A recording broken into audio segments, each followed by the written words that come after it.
Buenos días y gracias nuevamente a todos por asistir a estas formidables 15ª Jornadas de la Disidencia.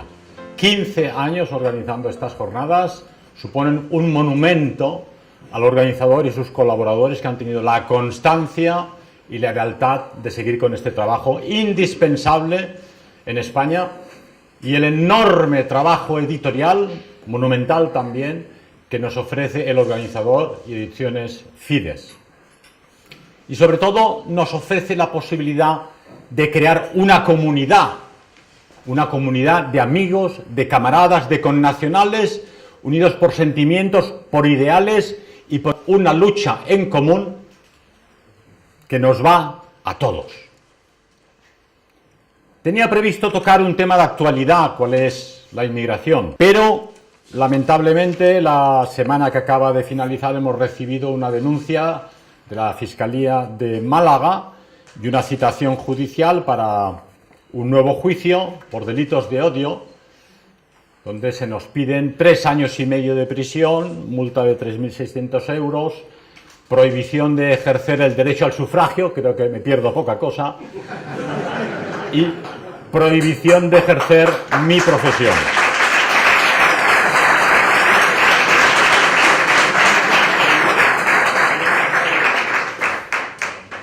Además de prohibición de ejercer en la docencia, en grupos deportivos o juveniles durante 10 años.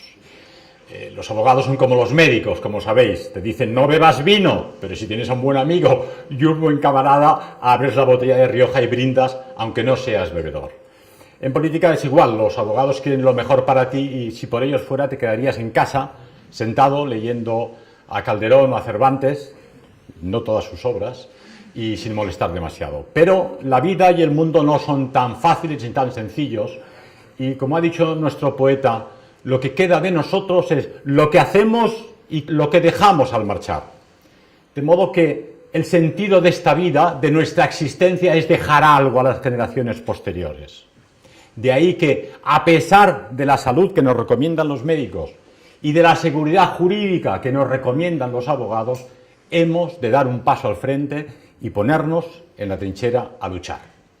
Dada esta situación que nosotros no buscábamos y esta acusación a causa de una conferencia que di en Málaga en 2015 y en 2017 sobre la inmigración, a causa de estas citas sobre la inmigración, rápidamente salta este delito ad hoc del delito de odio, ¿no? Es una utilización táctica del Código Penal contra la disidencia política.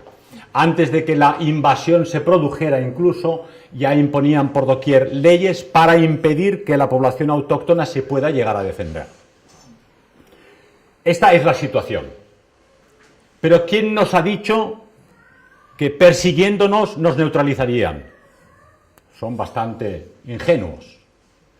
Porque precisamente el león, el tigre rodeado, se revuelva contra el enemigo. Y esta es la situación actual. Estamos rodeados, somos un grupo de unos cientos de personas que estamos aquí en la resistencia y pese a todo tenemos que hablar con cariño, con respeto, con amor hacia otras personas de otros continentes, otras nacionalidades, otras razas, otras culturas, pero con disciplina y entereza.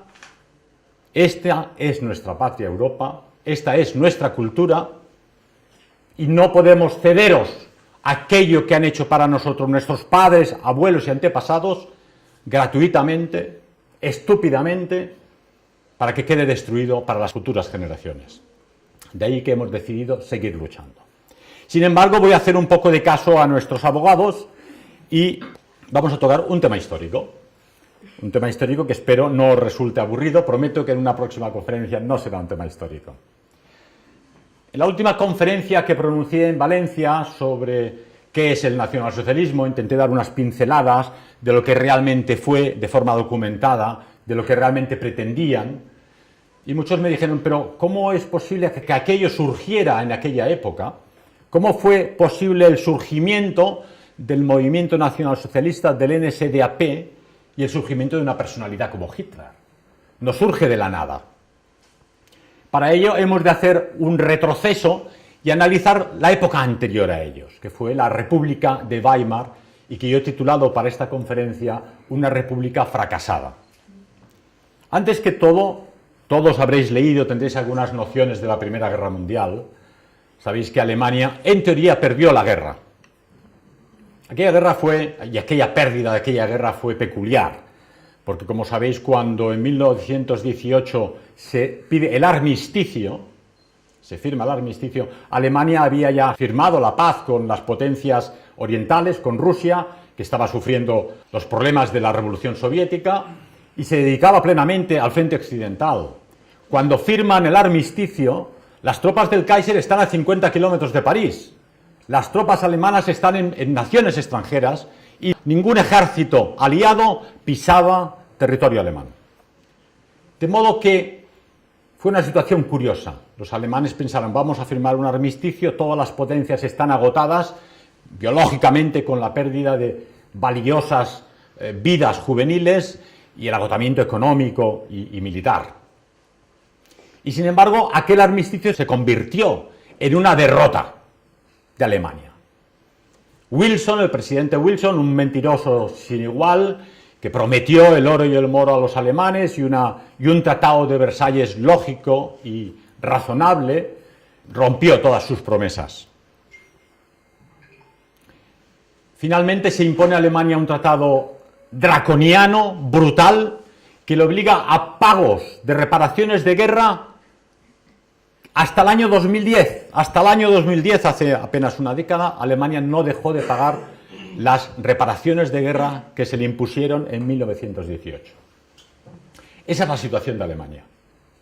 Simultáneamente, la revolución que estalla en territorio alemán, movilizada por espartaquistas y grupos de extrema izquierda, moviliza a los obreros, que paraliza las fábricas de armas, y eso lleva al Estado Mayor a pensar que tal vez es mejor firmar un armisticio. Surge la llamada, la que hoy llaman leyenda de la puñalada por la espalda, porque el ejército alemán y los patriotas alemanes, los soldados que habían combatido durante varios años en el frente, consideraron que esa revolución interior en Alemania fue una traición al soldado del frente y al ejército que estaba luchando por defender la causa alemana. Así inicia su vida la República de Weimar. En 1918 también se funda el Partido Comunista, el KPD, Kommunistische Partei Deutschland, que es la unión de los espartaquistas que ya existían por entonces y que estaban revolucionando en toda Alemania con bandas armadas y otros grupos de extrema izquierda. Hemos de decir que en el Tratado de Versalles y con la victoria de los aliados se impone a Alemania la democracia. Pero es importante constatar que para los alemanes no había una tradición democrática ni parlamentaria, no sabían lo que era la democracia, no tenían ni idea.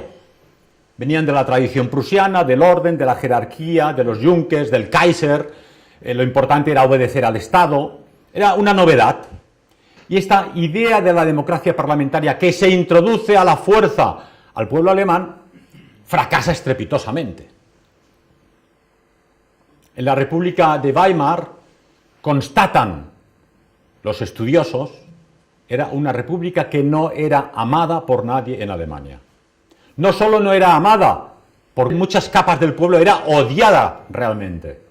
Porque la realidad es que había llevado a Alemania a la pobreza, al paro masivo, a la violencia callejera, al terrorismo, al hambre, a que millones de alemanes fallecieran de hambre y de enfermedades o que se suicidaran al ver que no podían dar de comer a sus niños.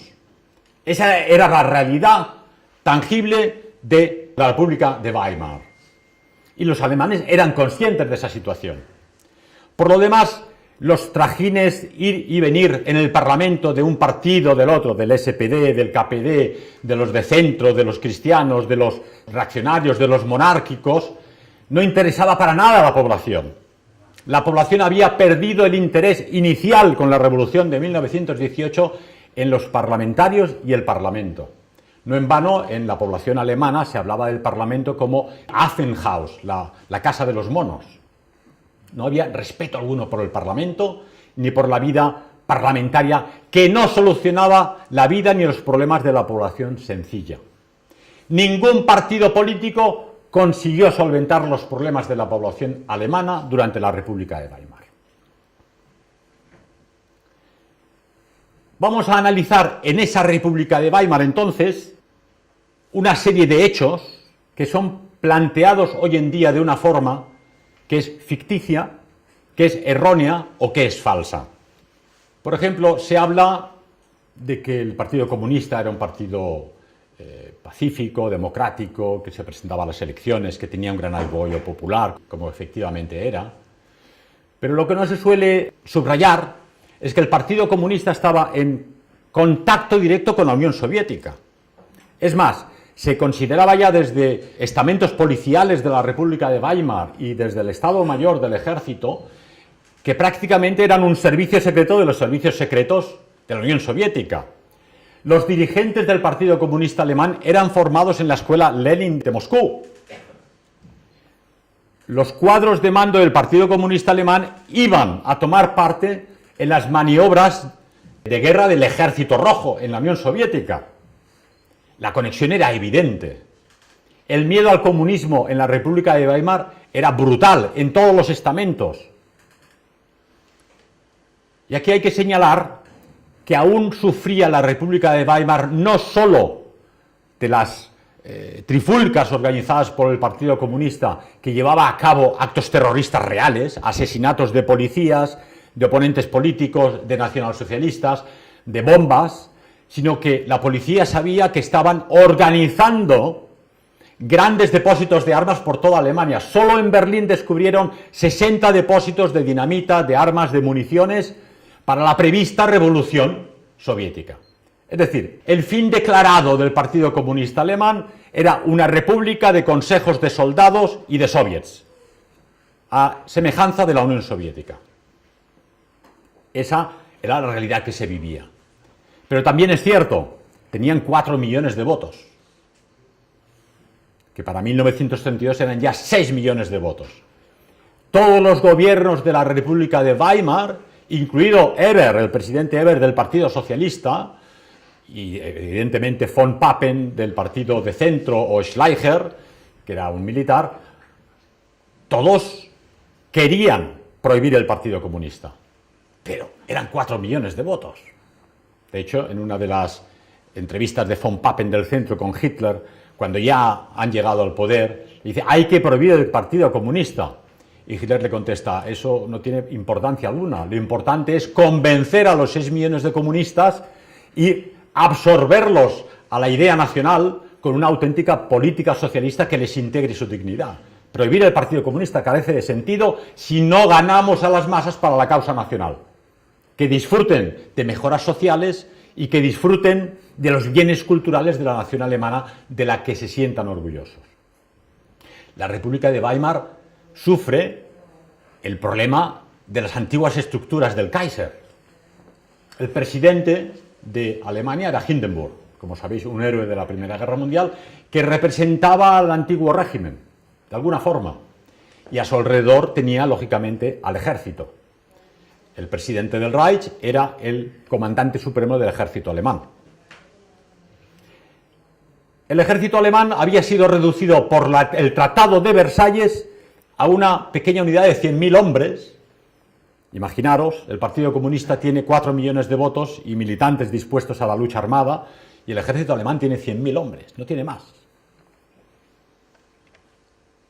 Tanto Hindenburg como von Papen, como Schleicher en sus diversos gobiernos, incluso Brüning anterior e incluso Ebert, consideran que si no se prohíbe el Partido Comunista acabaremos en una guerra civil. Este es el ambiente que se vivía.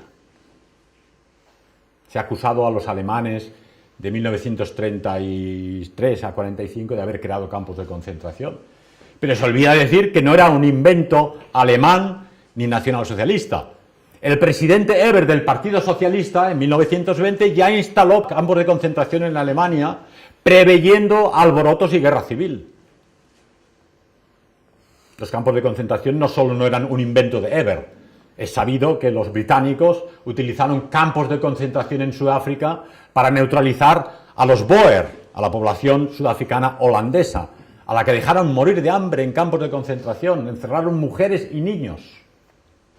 creo que incluso España, en Cuba, durante las revueltas previas a la independencia de 1898, 10 años antes, ahí surge la palabra concentración. No eran propiamente campos de concentración, pero los rebeldes eran dispuestos en poblaciones y zonas en el campo de donde no podían salir para no contaminar ese espíritu revolucionario al resto de la población. De ahí surge la palabra concentración de Cuba, dado por el gobierno español.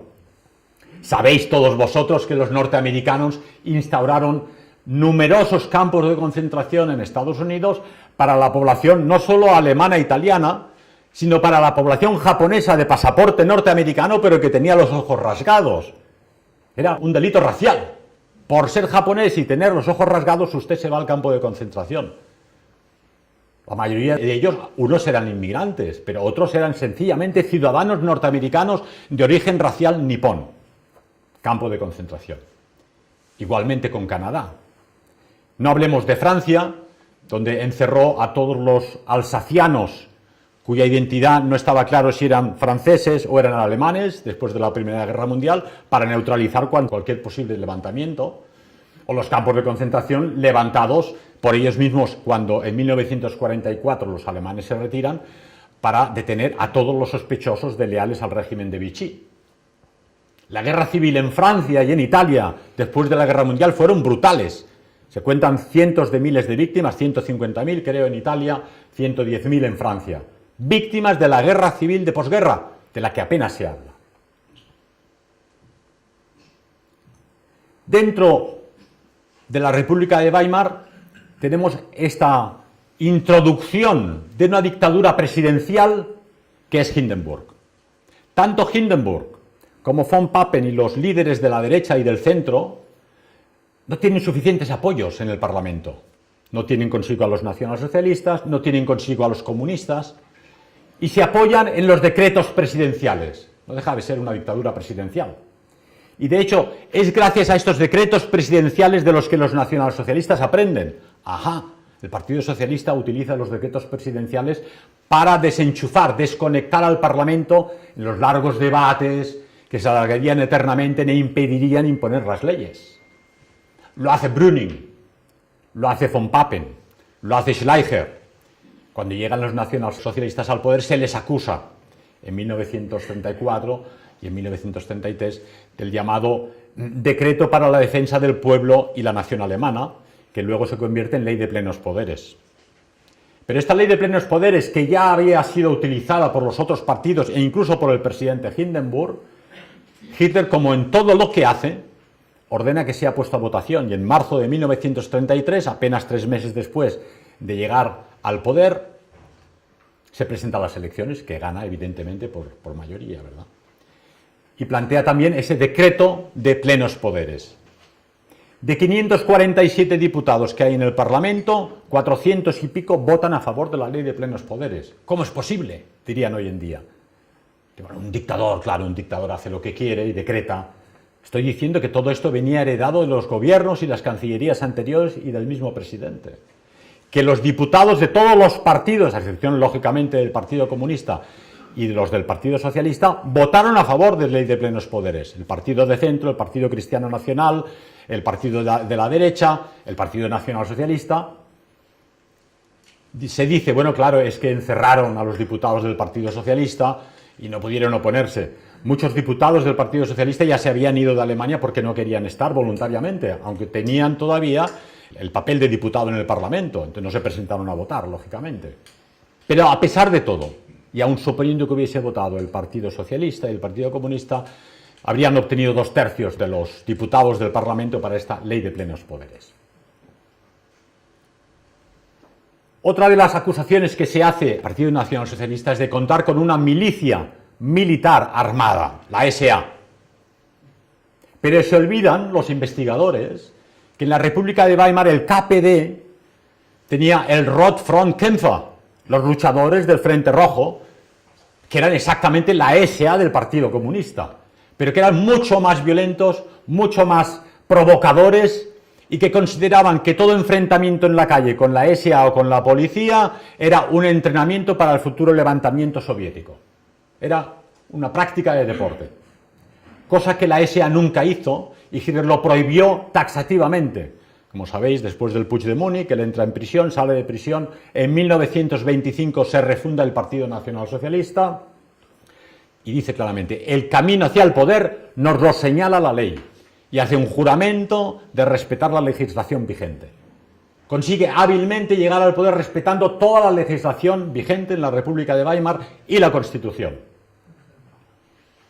La SA es un grupo de jóvenes deportivo que han de practicar deporte y defender los mítines, las salas, las conferencias como esta hoy aquí, que tienen lugar porque saben que constantemente los comunistas intentan boicotearlas, irrumpir, atacar, destruir, golpear, hacer daño. Lógicamente eran muchachos fuertes, eran jóvenes y eran idealistas convencidos. Mantienen a raya al Partido Comunista y a su milicia. Pero no solo el Partido Comunista, también el Partido Socialista tenía su milicia, los Reichsbanner, con 250.000 miembros. E iban también uniformados con correajes, camisa verde. Era la milicia del Partido Socialista. Todos tenían su milicia porque era lo que llevaba la época. Era gente que había hecho una Primera Guerra Mundial, habían excedentes de uniforme de la guerra y había un espíritu castrense beligerante, de guerra civil en la calle, y ningún partido podía atreverse a presentarse en la calle si no ganaba la calle para sus militantes. Y solo podía hacerse con una milicia de gente de seguridad. Pero repito, Hitler prohibió en 1925 portar armas a la SA, prohibió hacer de ello una milicia popular, como pedían entre otros Rom, de ahí el problema que tocaremos ahora, y tiene que llevar a cabo edictos constantemente para que todo SA que se ha encontrado con armas va a ser expulsado automáticamente del partido.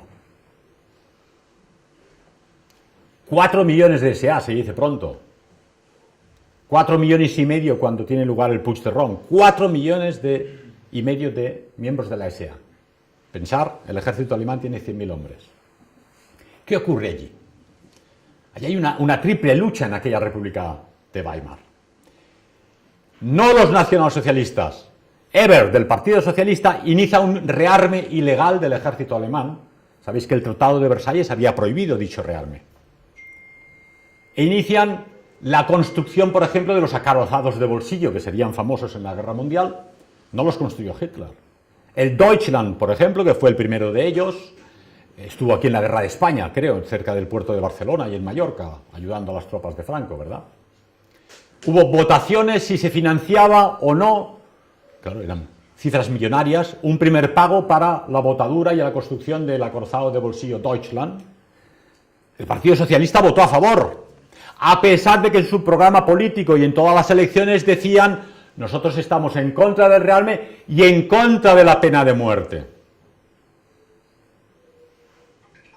El Partido Socialista, la dirección, ordena a sus diputados votar a favor de este rearme del ejército alemán. No solo el Deutschland, luego el Admiral Scheer, el Graf Spee es votado en 1933, pero es construido antes. Y el ejército alemán piensa: ¿qué hacemos para asegurar nuestras fronteras? Que tendríamos que absorber a la gente de la SA, que son 4 millones y medio, neutralizamos al Partido Nacional Socialista y los utilizamos. ¿Cómo hacerlo para que el Tratado de Versalles no nos declare la guerra o ilegal? Y los vamos a utilizar como milicia para la protección de las fronteras del este de Alemania. Es una propuesta seria que hace el ejército alemán a la SA, y para ello propone a los nacionalsocialistas: bueno, os daremos un ministerio en el gobierno, cosa que lógicamente Hitler, que no era tonto, rechaza. Pero no era la única propuesta. Rom, que era una persona que había luchado en la Primera Guerra Mundial, era amigo personal de Hitler, era un real amigo. Había luchado con él desde los tiempos de los orígenes del Partido Nacional Socialista, de 1919. Cuando Hitler decide la vía legal de la lucha por el poder, muchos en la SA, y sobre todo en la dirección de la SA, dicen que son unos burgueses, que es demasiado pacífico, que no está pasando nada, incluso cuando llegan al poder, ¿verdad? Que había que ir a la revolución en la calle, que había que vencer gráficamente al Partido Comunista en la calle para que el pueblo fuera consciente de ello. Hitler repite: no, La SA es un elemento de propaganda. La prensa, la radio, los medios no hablan de nosotros, igual que hoy. La SA tiene que desfilar por las calles y cantar para hacer evidente nuestra existencia. Esa es la misión de la SA y defender, lógicamente, nuestros mítines. Pero ROM insiste, hemos de hacer una milicia militar que tome el poder por la fuerza, después del Puig de Múnich, y a ser posible que esta milicia, uniendo al Stahlhelm, que era otra milicia de la derecha, al mando de Ludendorff. Ludendorff era otro héroe de la Primera Guerra Mundial. Hitler lo rechaza nuevamente. Pero de ahí hay constantemente un tira y afloja entre mandos de la SA que quieren llevar a cabo la revolución armada para llegar al poder y acabar con la reacción, Hindenburg, von Papen, la derecha, los militares, hasta el punto que este ROM rompe con Hitler y se exilia a Bolivia. Se va de consejero militar con el ejército boliviano. Lógicamente Hitler tiene mucho que hacer y 5 años después le llama, por favor, vuelva a Alemania, le necesito para que usted dirija la SA. Le promete que va a ser bueno, que va a hacer lo que él quiere, que va a ser una asociación deportiva para la protección de los mítines, pero en realidad ROM tiene ansias de poder. Y está constantemente dando la tabarra. Hitler tenía una lealtad nivelúngica hacia sus amigos, fuera Mussolini, fuera ROM, fuera quien fuera, él era leal a sus amigos, a pesar del peligro que ello pudiera suponer a la nación. No quiere escuchar las advertencias de la policía, del servicio secreto de la Reichswehr, de ciertos camaradas del NSDAP que le advierten, en la SA se está cociendo algo. El ejército encuentra que están creando, al igual que el Partido Comunista, depósitos de armas. Algunos miembros de la SA detienen un camión del ejército alemán y les confiscan las armas para esconderlas. Se empieza un roce entre la SA y el NSDAP, hasta el punto que en un mitin en el Sport Palace de Berlín, Goebbels tiene que dar un mitin, la SA tiene que proteger el mitin, y el jefe de la SA, Tennes, ordena, no, nosotros nos vamos a manifestar a otra calle. Dejan a Goebbels solo en el Sport Palace. No solo eso, una unidad de la SA entra en el despacho del partido de Goebbels en Berlín, le destroza el mobiliario, destroza el edificio, y hay resquemor. Goebbels habla con Hitler y dice, o ponemos orden aquí o tenemos un problema grave y serio. Esto es poco conocido, pero esta es la realidad. Con 4,5 millones de hombres es difícil conducirlos a todos por el buen camino. Hay que decir que Stennes estaba además en contacto con la derecha monárquica. Había un grupo de reaccionarios que querían reinstaurar la monarquía del Kaiser en Alemania, y estos estaban lógicamente en el ejército y estaban en el ambiente de Hindenburg. Cuando Hitler llega al poder, y no me gusta hablar de toma del poder, o que llega al poder, le ceden el poder, esa es la realidad. En 1932 gobierna Brüning, gobierna Papen, gobierna Schleicher en diciembre, no consiguen formar gobierno, intentan convencer a Hitler de que participe como ministro, que participe en un ministerio cualquiera, se niega, quiere el poder, dice, si yo gano las elecciones es para gobernar. Finalmente tiene que aceptar de Hindenburg, que es el presidente y tiene poderes dictatoriales prácticamente. Bien, usted puede ser canciller de Alemania, pero va a tener de vicecanciller a von Papen, que es un hombre mío, un hombre que no tiene apoyo en el Parlamento en absoluto. Va a tener a Hugenberg, que es un hombre también del partido de la derecha cristiano-social, el otro es de centro, y tiene una serie de ministerios que no pertenecen al Partido Nacional Socialista. De hecho, la situación de Hitler en 1933, cuando le cede el poder el presidente Hindenburg, es bastante débil. Tiene a Goering, está él, pero el resto son ministros de otros partidos políticos aceptados por el ejército, la Reichswehr. La SA está en contra de esta política de Hitler de la legalidad. Quiere llegar al poder ya. Quieren hacer la revolución y Röhm propone, escribe en el Volkischer Beobachter, en el Nationalsozialistische Monatshefte, si no hacéis vosotros la revolución, la haremos con vosotros, sin vosotros o contra vosotros. Es una amenaza evidente a Hitler y al Partido Nacionalsocialista, expresada desde los órganos del partido. Brutal. Hitler permanece leal. Finalmente, Röhm organiza realmente una revuelta crea mal ambiente en el ejército y la SA habían firmado un tratado por el cual se iban a respetar mutuamente. Pero Röhm, es evidente que no estaba bien de la cabeza y que tenía ansias de poder tremendas, escribe carta al ejército alemán exigiendo que a partir de ahora el ejército alemán es la SA y que la Reichswehr se ha de poner al servicio de la SA. Inaudito, ¿verdad?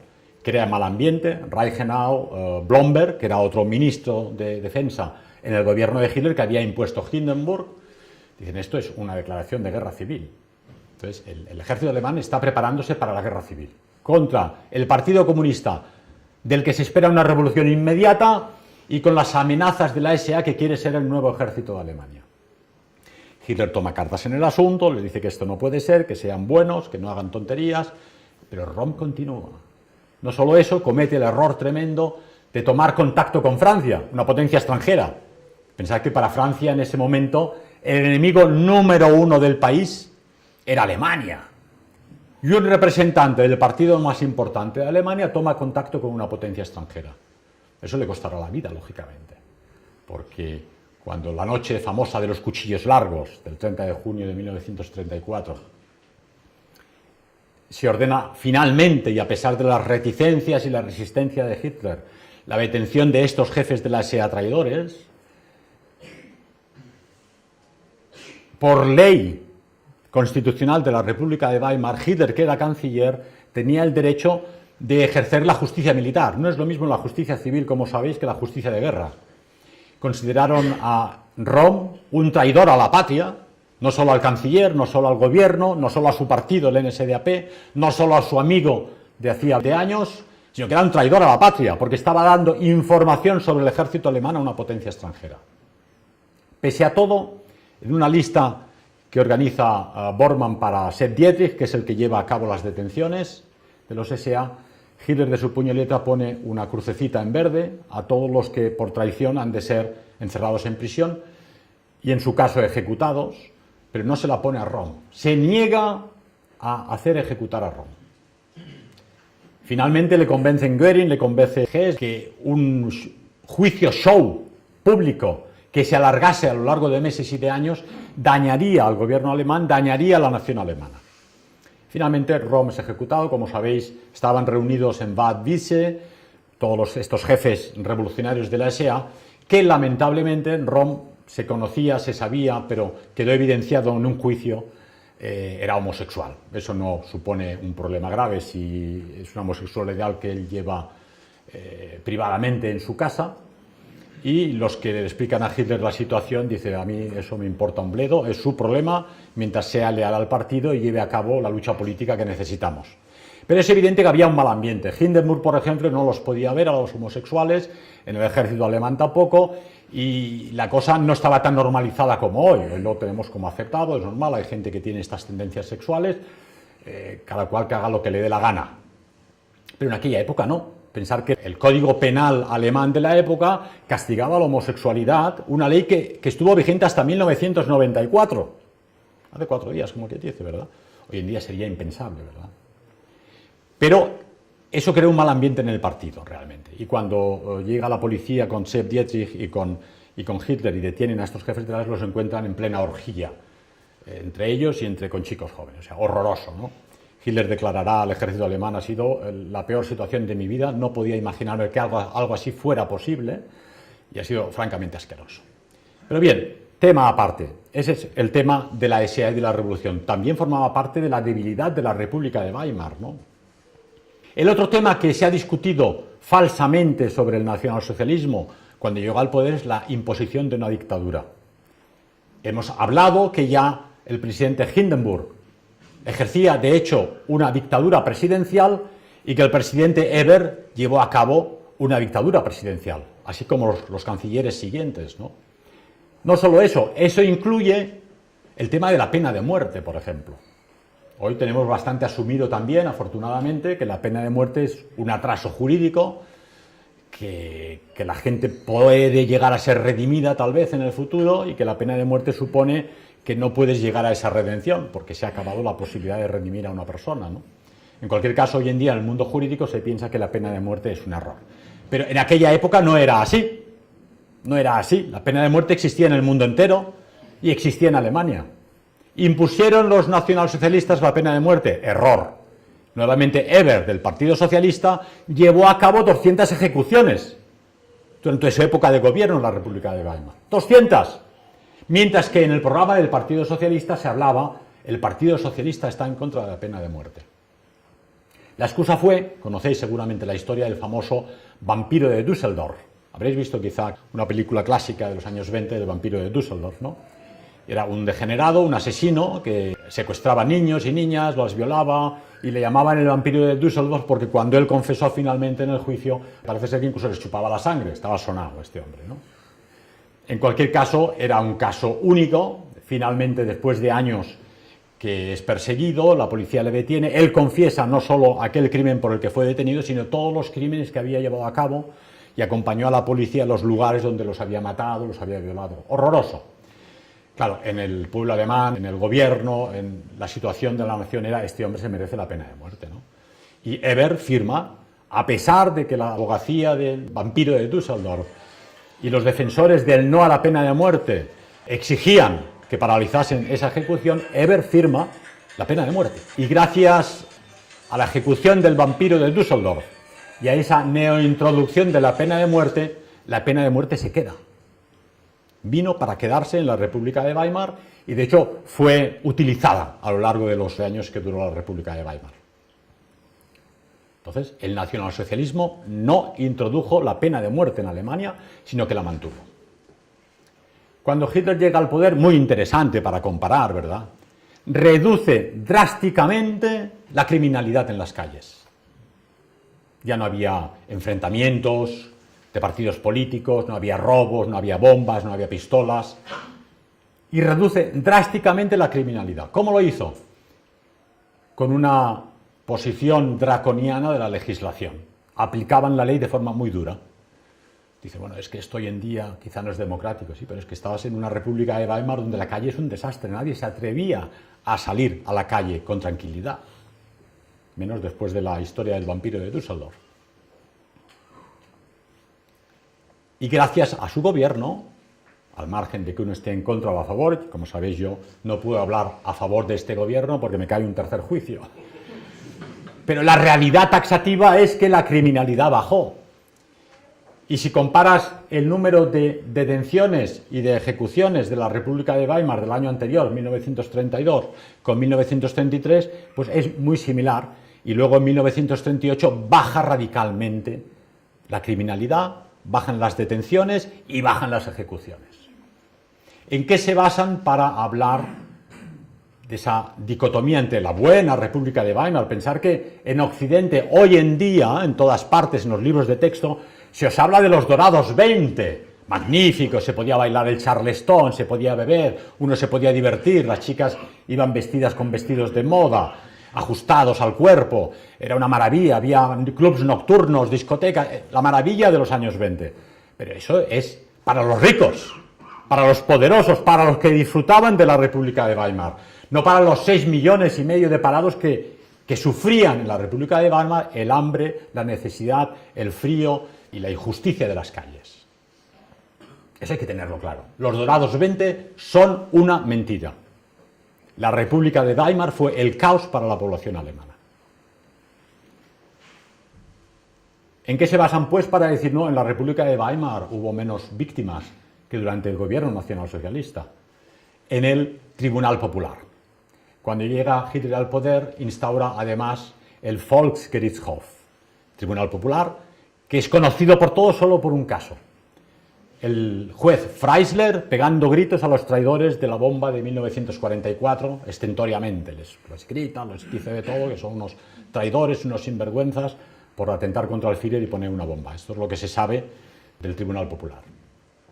Y luego el otro caso muy conocido, que es los dos que se subrayan, que es los chavales de la Rosa Blanca de la Universidad de Múnich, unos chicos jóvenes que habían entrado en contacto con unos círculos conservadores también, que proponían la resistencia contra el régimen.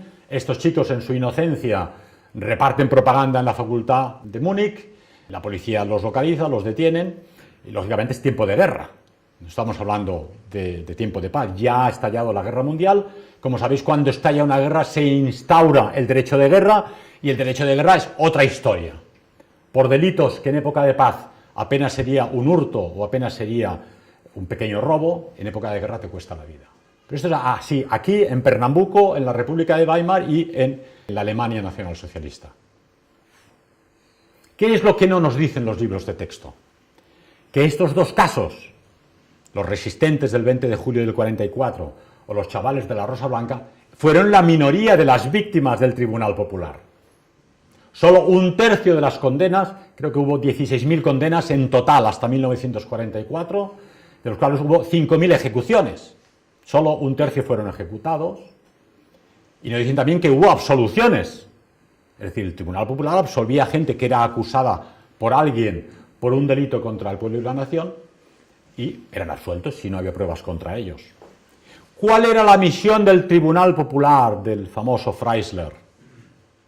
Evitar una nueva puñalada por la espalda. Los alemanes tenían muy conscientes lo que había pasado en 1918.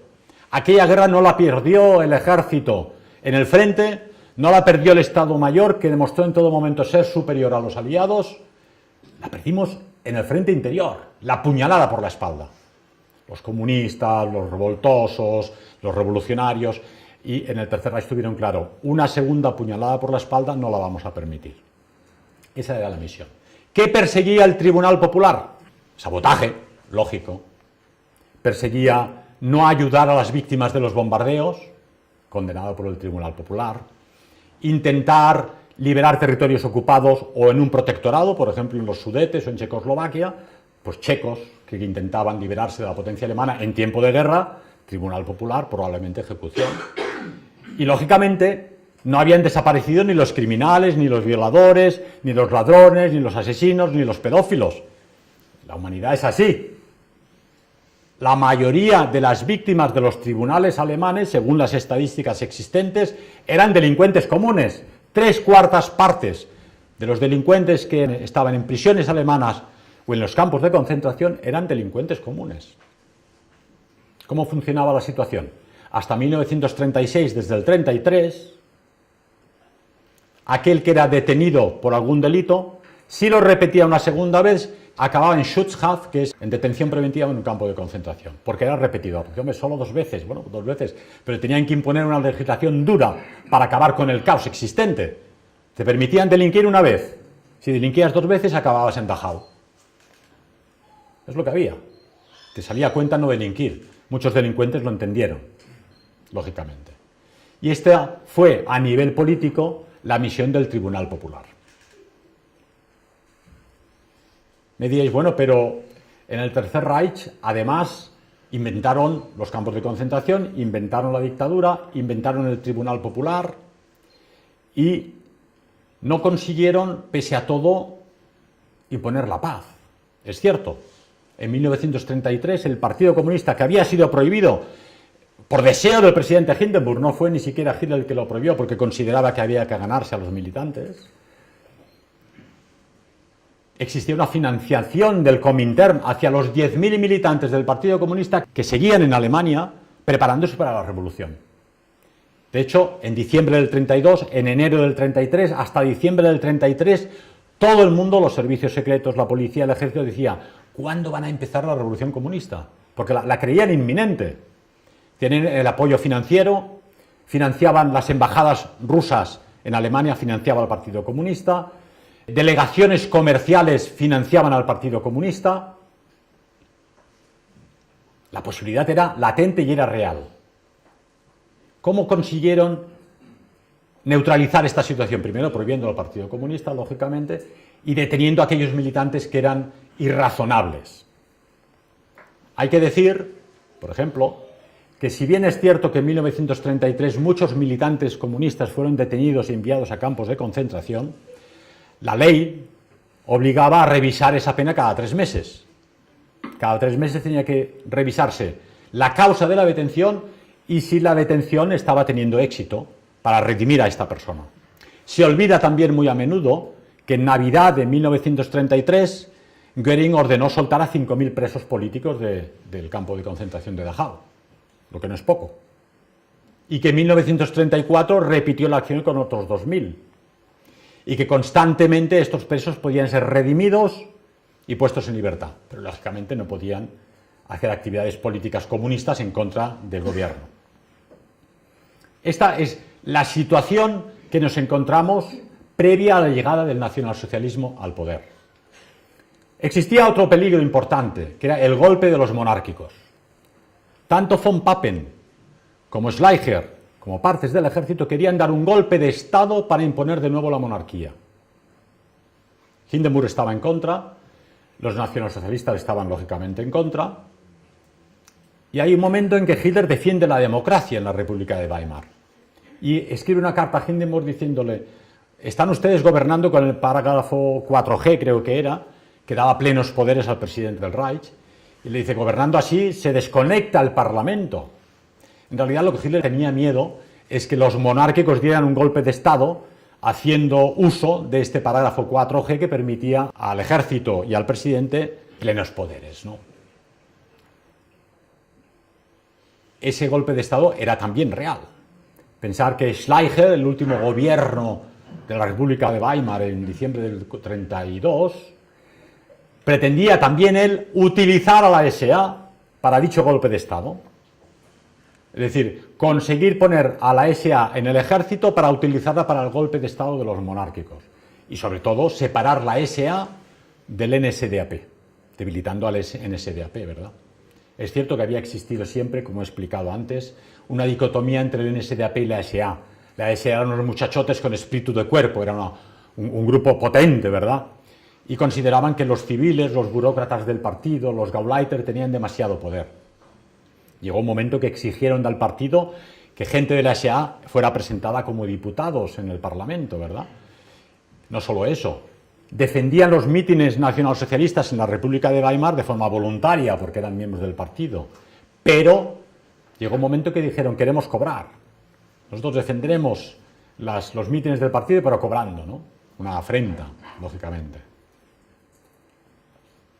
Ese otro peligro del golpe de Estado de los monárquicos era real y vigente.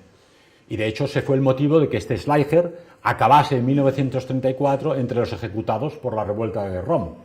Porque Rom, curiosamente, quería aniquilar el ejército alemán, quería aniquilar a los Junker, a los barones, a los mariscales, pero a su vez estaba en contacto con los monárquicos para utilizar la SA para el golpe de Estado monárquico. Él había sido un militar de la época del Kaiser, no tenía antipatía con la idea monárquica del Kaiser, para llegar al poder. Él quería llegar al poder, con su amigo Hitler o contra su amigo Hitler, ¿verdad?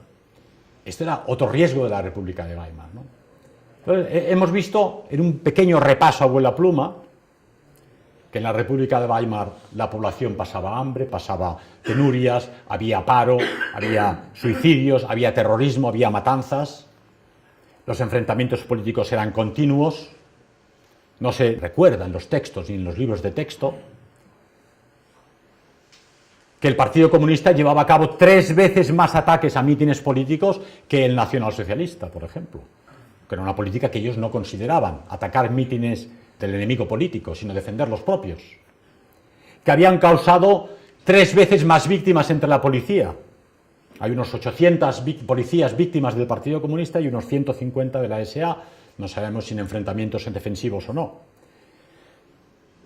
Esa era la República de Weimar, con golpes de Estado constante, previstos o en previsión, con cambios de gobierno constantes y con ninguno de los gabinetes consiguiendo solucionar los problemas. Y ahí llegamos a la cesión de poder al nacionalsocialismo y a la conferencia que dimos en Valencia. ¿Qué era el nacionalsocialismo? Le ceden el poder, pero él tiene que hacer componendas con todos ellos, ministros de la derecha conservadora y de la aristocracia monárquica. Y es respetando siempre la legalidad y la Constitución de Weimar, que fue vigente hasta 1945, respetando las leyes, llegar al poder. ¿De qué nos sirve hoy en día este ejemplo, abuela pluma, este recordatorio de la República de Weimar? A fin de cuentas, no somos alemanes, no hemos vivido aquella época lejana Y la República de Weimar, yo creo que la juventud española no la conoce ni de los libros, ¿no? Se sabe de la Guerra Mundial Segunda, la primera, pero una época extraña de los dorados 20, que se bailaba Charleston, nos sirve para darnos cuenta de algunas cosas. La lucha por el poder exige sacrificio, exige disciplina, exige un respeto a la legalidad. La lucha por el poder, sobre todo, exige ganarse a las masas de la población para tu causa. El Partido Nacional Socialista se negó siempre a llegar al poder en contra de la población. O llegamos al poder con la población o no nos interesa el poder. Esa era la gran idea revolucionaria, ganarse a millones de alemanes. Pensar que entre los votantes del NSDAP en las últimas elecciones había 2 o 3 millones de abstencionistas que no habían votado nunca, que se decidieron, ahora vamos a votar por Hitler. Había varios millones también de antiguos votantes del Partido Socialista, desilusionados por la dejadez del Partido Socialista que había permitido esa evolución. 17 millones y medio de votos, no era la mayoría de la población, pero 17 millones y medio de votos era el partido más votado de la historia de Alemania. Pese a todo, organiza las elecciones de marzo cuando ella está al poder y hoy nos dicen, bueno, claro, estaba en el poder, las falsificó. ¿Cómo va a falsificar las elecciones si 22 millones de alemanes no votaron a Hitler en las elecciones de marzo? Era el partido más votado, pero de haber corrompido las elecciones, esto no aparecería en los resultados electorales. Pero aparece, ¿no? Respetó la ley hasta el último momento. Hay que respetar la ley. Es complicado a veces, sabemos que la ley suele ser injusta y, como hemos dicho antes, cuando el poder planea un ataque a la nación autóctona y a la población autóctona de aquella nación, edictan leyes preparatorias para evitar que la población pueda defenderse. De ahí que ahora me encuentre en un nuevo proceso por delito de odio solo por haber hablado del tema de la inmigración en Canarias, en Ceuta, en Melilla, por esa invasión migratoria. Ya el hecho de utilizar la palabra invasión es delito de odio, ¿verdad? Por afirmar que la mayoría de los invasores vienen de África subsahariana o del Magreb. Eso es delito de odio, porque suponen, dicen el texto acusador contra mí, un delito contra la raza negra. Lo cual es estúpido. Tengo amigos africanos que son bellísimas personas. Y además, como todos sabéis, para Netflix, Ana Bolena es africana. Y para HBO, otro Netflix, Ulises, el de los pies ligeros y la larga cabellera rubia, es africano. Por lo tanto, hay que estar orgulloso de ser africano, sin lugar a dudas. Pero hoy es difícil defenderse de esta invasión y de este plan para la destrucción de la cultura europea y para la identidad de los europeos, porque el poder legisla con tiempo suficiente para imponer a la población sus planes. Y sin embargo, aquí estamos. Ha dicho el poeta nuestro querido poeta ya, con mucha razón, cuando en la última batalla ya no quede nadie, tú has de quedar. Cada uno de vosotros habéis de quedar, habéis de estar allí. Y la pregunta es, ¿y cuándo hacemos resistencia? La resistencia es ahora. No hacer nada no es una posibilidad. Podéis organizar, como hacen aquí los camaradas, unas disidencias de alto nivel cultural, con grandes oradores, con una labor editorial tremenda. Podéis organizar foros en YouTube, en Telegram, aunque es una forma de combate que supone una retroalimentación entre los convencidos, digo yo siempre, ¿verdad?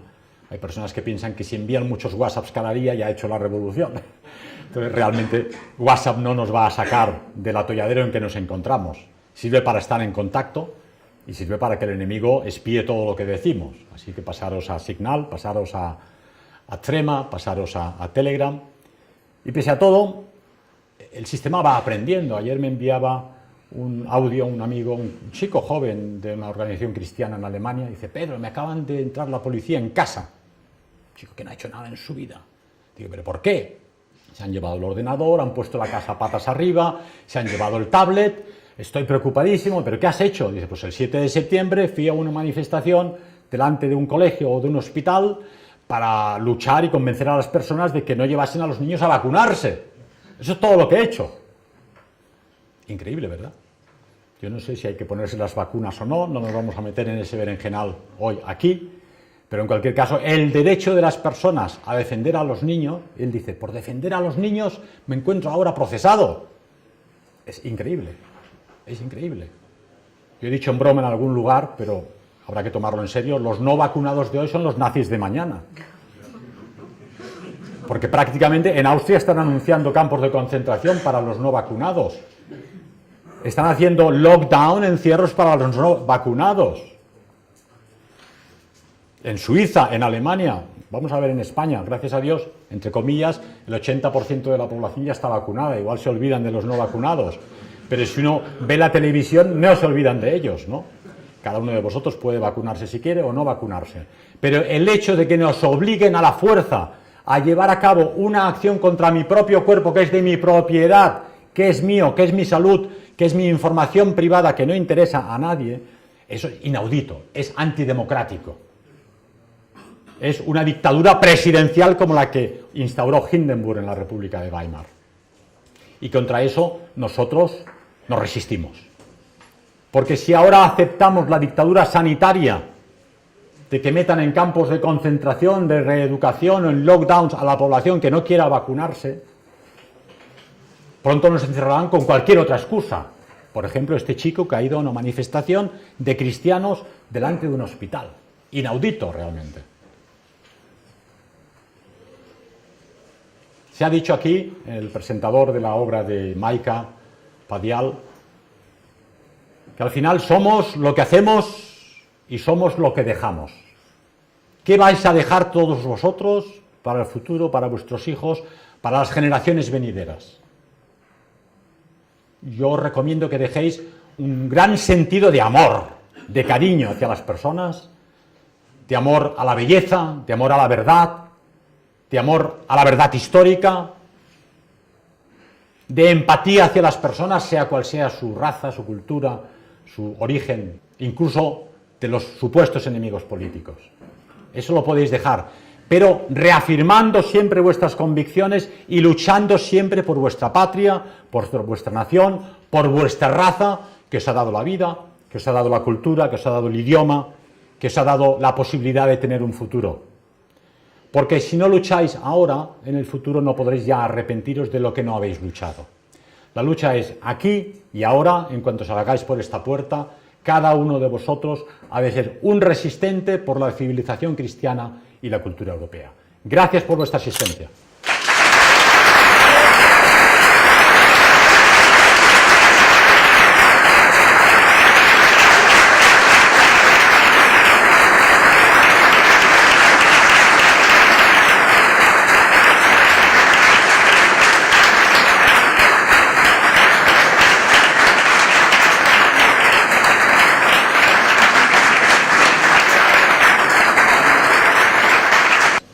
Queda abierto. Aprovechar porque el día que me vuelvan a meter en prisión ya no me tenéis para hacer preguntas.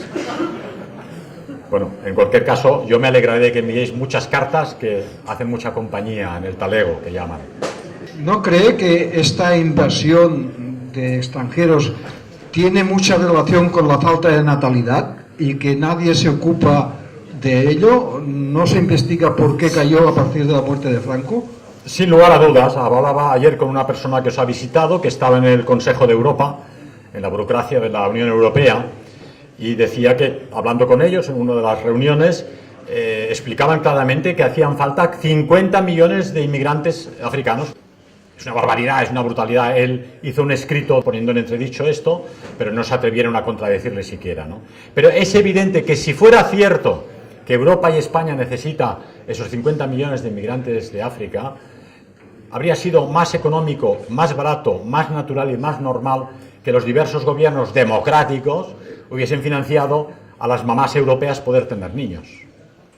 Una chica que trabaja de cajera en Mercadona por 1.200 euros, por muchas ganas de tener niños que tiene, lo tiene bastante difícil realmente, ¿verdad? Pero vosotros sabéis, lo hemos repetido en alguna conferencia, que los recién llegados de África en el País Vasco reciben 900 euros. A veces no saben ni español, no tienen oficio, no conocen el lugar, no conocen la cultura, y ellos tienen bebés. En Valencia no son 900, pero les pagan 700 euros. A mí no me dan nada, ni siquiera por el paro o por ayuda mínima vital, ni historia de ningún tipo.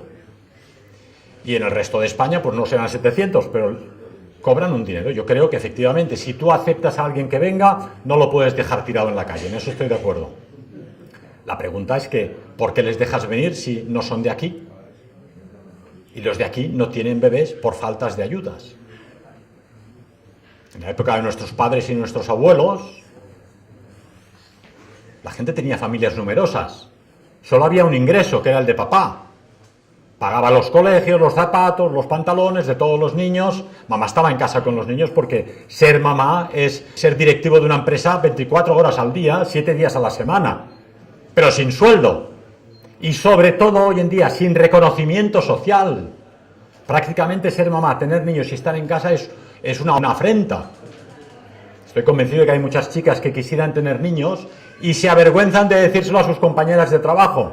Van a decir, pues tú te vas a recargar de niños con lo bien que estás, tienes un buen sueldo, obedeces a tu jefe los próximos 40 años, cuando tengas 65, te retiras aburrida, te miras al espejo y te mueres de asco, porque no tendrás ni hijos ni nietos. Esa es la situación. Entonces, la cuestión es, ¿por qué los gobiernos no han financiado que los europeos, y en este caso los españoles, el país de Europa con la natalidad más baja, no puedan tener ayudas sociales para tener familias, si no numerosas, si digo normales, de 3 o 4 niños, ¿verdad? Es una política exclusiva, decidida para aniquilar a la población autóctona. Y el hecho de importar mano de obra esclava, hay que decirlo, son los nuevos esclavos que limpian las cloacas, que llevan los hierros por las calles, que hacen los trabajos sencillos que los españoles ciertamente no quieren hacer. Pero me decían también ayer, hay millones de parados en España cobrando el paro y, sin embargo, la fruta en Huelva la están recogiendo extranjeros. ¿Cómo se entiende eso? ¿Por qué no se impone una legislación de que los parados trabajen recogiendo la fruta y el dinero que se les paga se les dé a ellos? Pero repito una vez más, y además lo digo con sinceridad, no puedes aprovecharte de las personas, sean del origen que sean, y si realmente hay personas que sufren hay que ayudarlas. Nosotros somos partidarios de ayudar a las personas en su país de origen. Sí queremos y sí podemos, porque lógicamente la ayuda solo es positiva si es voluntaria. Eso es auténtico cristianismo. Si la ayuda es obligatoria, es auténtico comunismo. ¿Hay que ayudar? Sí, ha de ser voluntario. ¿Dónde hay que ayudarles? En su país de origen. ¿Que necesitamos aquí a alguien porque no hay bastante mano de obra? Bien, que vengan, como hacían en Suiza en los años 80, contrato de trabajo para 3 años. A los 3 años te vas a casa. Y ganas dinero y te lo llevas a casa. Esto lo saben bien nuestros abuelos y nuestros padres, que en los años 50, 60 y 70 se iban a Alemania, estaban 10 o 15 años trabajando. Aquí hay alguien que creo que estuvo muchos años haciendo clases de español allí. Ganaban dinero, ahorraban y cuando volvían a España se podían construir el chalet. Pero todos volvieron, excepto aquel que conocía a una alemana despampanante y se casó y se quedó allí. Pero la mayoría de españoles volvieron, iban a trabajar, a ganar dinero y a volver. Y estos pobres inmigrantes que llegan ahora, pues llegan unos por necesidad, otros por maldad, terroristas, ejércitos disueltos en el mundo árabe que pretenden tomar venganza de las guerras injustas que Occidente les impuso, y otros simplemente para vivir del cuento, ¿no? Cuando llegan ahora a Bielorrusia y a la frontera polaca, con letreros, Germany, Germany, quieren ir a Alemania. ¿Por qué no se van? Hay países árabes, musulmanes, que hablan su idioma, millonarios. Está Kuwait, está Arabia Saudí, y todos ellos podrían mantener a esta población necesitada de Siria o de Irak. ¿Por qué no se quedan allí? ¿Por qué? Se vive mejor en Francia y en Alemania, claro. Pero que el gobierno francés, el gobierno alemán o la Unión Europea no vea, no quiera ver que eso supone el desenraizamiento brutal de los europeos y un conflicto para mañana, porque hay gente que incluso en la segunda generación no se acaba de integrar, tienen otra cultura, tienen otra religión, tienen otras costumbres. Nuestro amigo Adinolfi decía ayer que está convencido que estos se integrarán. Es muy probable, se integrarán muchos, quizá no solo a lo bueno de Europa, sino también a lo malo que no es Europa, que es el occidente capitalista, ¿verdad? Pero otros no se integrarán. Estamos creando una bomba de relojía para el futuro y sobre todo, la disolución de las patrias europeas y el hundimiento de la cultura occidental, cristiana y europea. Y eso es lo que habría de evitar un gobierno nacional europeo, promoviendo que las chicas puedan tener familias, puedan tener niños y dándoles todas las ayudas. Yo sé de chicas que en la empresa les advierten que si tienen niños las van a echar. Esto tendría que ser ilegal, que una empresa amenace a una empleada de echarla si se le ocurre quedarse embarazada. Es increíble, pero es así. Otras empresas no lo dicen, pero lo hacen entender. Si tienes un bebé, lo siento, pero ya no volverás. Eso es tremendo. Comprendo que si la empresa pierde dinero, quizá el Estado tendría que ayudar. La mitad del sueldo lo pagas tú y la mitad lo pago yo hasta que esta chica vuelva del año o los 2 años mínimo que tendría que estar con su bebé. Creo que en España os dan 4 meses solamente, ¿verdad? Es inenarrable. Cuando un bebé más necesita a su mamá, la mamá se tiene que ir. Y encima pagar a una guardería o a alguien que cuide a ese bebé. Se va a cobrar un sueldo bastante bajo y la mitad del sueldo se le va a ir con una chica que cuide del bebé. Absurdo, absolutamente. Nuestra política ha de ser promoción de la natalidad, ayuda a las mamás y a las familias. No lo he citado, pero en la política nacionalsocialista en el programa durante la República de Weimar era absolutamente de izquierdas, era una política socialista. Promovía la nacionalización de los trusts que habían surgido de ganancias de la Primera Guerra Mundial. El control de los príncipes de la bolsa y de la gran banca internacional. Las ayudas sociales a los niños dotados de familias pobres. Y una serie de medidas que eran absolutamente consideradas hoy de izquierdas. De ahí que se llamase Partido Nacional Socialista, porque eran socialistas. De ahí que siempre tuvieron problemas con la derecha conservadora. Pero lógicamente no querían caer en manos del comunismo internacional, ¿verdad? Y esa política socialista es la que nos inspira a nosotros. Se dice de izquierdas, yo la creo política. La Iglesia hablaría de la doctrina social de la Iglesia, pero es que al final es el bienestar de la población. Y si esas grandes masas alemanas que sufrían en la República de Weimar siguieron a Hitler, fue porque sabían, intuían que quería lo mejor para la población y para el país. Por eso le votaron y le siguieron hasta el final. Pensar que el Partido Nacional Socialista tenía en 1932 unos 750.000 miembros, en el 33 ya era 1,5 millones, para después de las elecciones de marzo ya eran 3,5 millones de militantes, y el partido prohibió la aceptación de nuevos miembros porque no los podían absorber, y de hecho se creó, como sabéis, la insignia de oro para los antiguos militantes anteriores a la llegada al poder y una vez en el poder. Pero lo que a mí me ha impresionado, de esos 3-4 millones de militantes, en 1945, perdiendo la guerra en todos los frentes, con la traición amenazante en el interior, bombardeadas las casas, sufriendo la población, 8,5 millones de militantes. La población alemana se reunió alrededor de su jefatura como nunca antes había sucedido en la historia, precisamente en los tiempos peores. Que en 1933, al llegar al poder, el NSDAP doblara a los miembros es lógico, todos somos humanos. Bueno, si soy del partido igual me va mejor, ¿verdad? Pero que en 1945 alcanzaran la cifra de 8,5 millones de militantes es inaudito. Y es porque la política social de Hitler era conseguir que esos 6 millones de militantes del Partido Comunista, que la derecha quería prohibir porque no tenía acceso a ellos, los ganó para la causa nacional gracias a su política socialista. Gracias.